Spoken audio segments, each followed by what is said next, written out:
Ada bank sentral, ada bank umum, ada bank perkreditan rakyat. Masing-masing perbedaannya apa ya dari ketiga bank tersebut?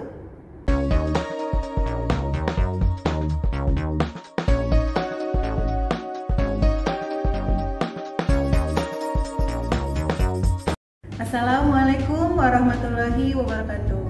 Halo guys, apa kabarnya semuanya?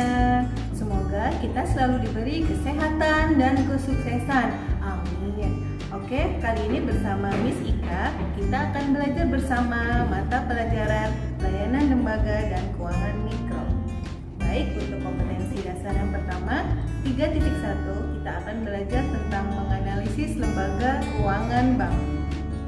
Tujuan pembelajaran kali ini, yang pertama, siswa diharapkan bisa menganalisis lembaga keuangan bank. Dan yang kedua, siswa dapat merumuskan lembaga keuangan bank. Yang ketiga, siswa dapat menjelaskan macam-macam lembaga keuangan bank. Anak-anakku semuanya, pada zaman modern seperti sekarang ini, lembaga keuangan bank memiliki peran yang sangat penting. Maksudnya gimana? Coba dibayangin deh, seandainya tidak ada bank, kita akan kesulitan untuk melakukan pembayaran serta penagihan yang berjauhan jaraknya. Nah, hal ini terjadi pada zaman dahulu kala. Bayangin, zaman dahulu itu tidak ada alat pertukaran uang dan belum ada perbankan. Nah, saat ini kesulitan semacam itu sudah tidak ada lagi. Bahkan untuk berinteraksi terkait dengan transaksi keuangan yang ada otoritas yang mengaturnya, sehingga transaksi yang berjalan bisa dengan lancar. Misalnya kita akan mentransfer uang di beda pulau, maka ada transfer. Zaman dulu semua serba kesulitan, sekarang kita sangat dimudahkan dengan adanya perbankan. Perbankan merupakan industri yang bergerak dalam bidang keuangan sebagai lembaga yang menjadi perantara antara pihak yang surplus dana dengan pihak yang defisit dana. Jadi maksudnya itu antara pihak yang surplus dana adalah pihak yang kelebihan dana. Kemudian yang defisit dana adalah pihak yang membutuhkan dana. Anak-anakku sekalian, selanjutnya kita akan membahas tentang pengertian lembaga keuangan dari berbagai sumber. Keputusan SK Kementerian Keuangan Republik Indonesia nomor 792 tahun 1990. Keputusan SK Kementerian Keuangan ini menjelaskan bahwa lembaga keuangan adalah seluruh badan usaha yang bergerak di bidang keuangan, di mana hal yang dilakukannya adalah menghimpun dana dan menyalurkannya kepada masyarakat atau nasabah, terutama untuk biaya investasi pembangunan. Pasal 1 Undang-Undang Nomor 14 Tahun 1967 menjelaskan bahwa lembaga keuangan merupakan suatu badan yang kegiatannya menarik hasil-hasil dana dari nasabah ataupun masyarakat yang kemudian disalurkan kembali pada masyarakat. Selanjutnya di buku Lembaga Keuangan Bank, buku Kasmir ya, menjelaskan bahwa lembaga keuangan merupakan wadah setiap perusahaan yang bergerak di bidang keuangan, di mana kegiatan yang dilakukan biasanya hanya menghimpun dana saja atau hanya menyalurkannya saja atau mungkin bisa kedua-keduanya. Ya, baik, selanjutnya setelah kita mempelajari pengertian lembaga keuangan dari berbagai sumber, dapat kita simpulkan, yaitu lembaga keuangan apa sih?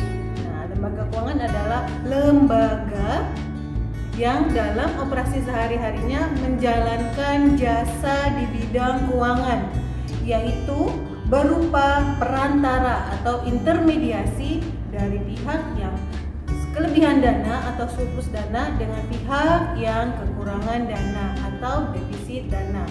Nah, bisa di sektor mana saja, misalnya rumah tangga, swasta maupun sektor pemerintahan. Nah, bisa kita ambil kata kuncinya untuk keyword lembaga keuangan supaya kalian ingat ya, ini salah satu tips untuk belajar teori. Yang pertama, keyword untuk lembaga keuangan yaitu jasa bidang keuangan. Yang kedua, perantara atau intermediasi. Yang ketiga, pihak surplus dana. Yang keempat adalah pihak defisit dana. Nah, dari keyword tersebut, kalau kalian bisa tahu dan bisa memahami, bisa dijadikan suatu kalimat untuk mendefinisikan lembaga keuangan. Anak-anakku semuanya, materi selanjutnya kita akan membahas tentang pengertian bank dari berbagai sumber dan ahli. Kita pelajari lagi tentang pengertian bank, yaitu berasal dari bahasa Italia, artinya tempat pertukaran uang atau penukaran uang. Kemudian menurut Profesor G.M. Ferrin Stewart, bank adalah suatu badan yang bertujuan untuk memuaskan kebutuhan kredit baik dengan alat-alat pembayarannya sendiri maupun dengan uang yang diperolehnya dari pihak lain maupun dengan jalan mengedarkan alat-alat pertukaran baru berupa uang gira. Selanjutnya menurut Undang-Undang Nomor 10 Tahun 1967 tentang bank, yaitu lembaga keuangan yang usahanya memberikan kredit dan jasa dalam lalu lintas pembayaran dan peredaran uang. Nah, menurut Abdurrahman, bank adalah suatu jenis lembaga keuangan yang menjalankan atau melaksanakan berbagai macam jasa seperti memberikan pinjaman, mengedarkan mata uang, bertindak sebagai tempat penyimpanan benda-benda berharga, membiayai usaha-usaha perusahaan, dan lain-lain. Selanjutnya, pengertian bank menurut Undang-Undang Nomor 10 Tahun 98 tentang perbankan, yaitu bank adalah badan usaha yang menghimpun dana dari masyarakat dalam bentuk simpanan dan menyalurkannya kepada masyarakat dalam bentuk kredit atau bentuk-bentuk lainnya dalam rangka meningkatkan taraf hidup rakyat banyak. Nah, dari pengertian tersebut dapat disimpulkan bahwa usaha perbankan meliputi 3 kegiatan nih, yaitu menghimpun dana, menyalurkan dana, serta memberikan jasa-jasa perbankan lainnya. Nah, kegiatan menghimpun dana atau menyalurkan dana merupakan kegiatan pokok bank, sedangkan memberikan jasa bank lainnya adalah kegiatan pendukung.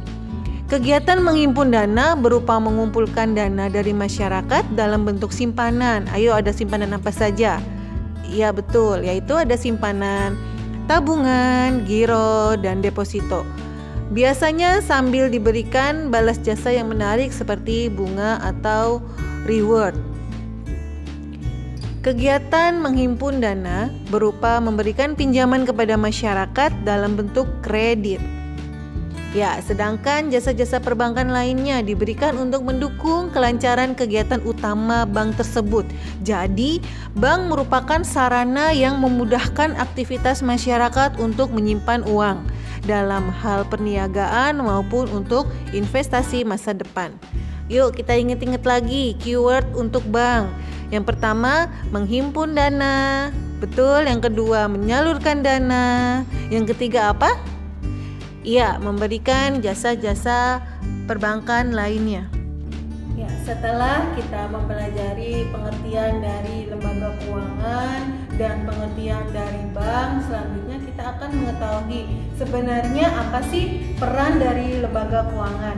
Nah, peran dari lembaga keuangan ini yaitu menyediakan jasa sebagai perantara antara pemilik modal yang bertanggung jawab dalam menyalurkan dana dari investor kepada perusahaan yang membutuhkan dana tersebut.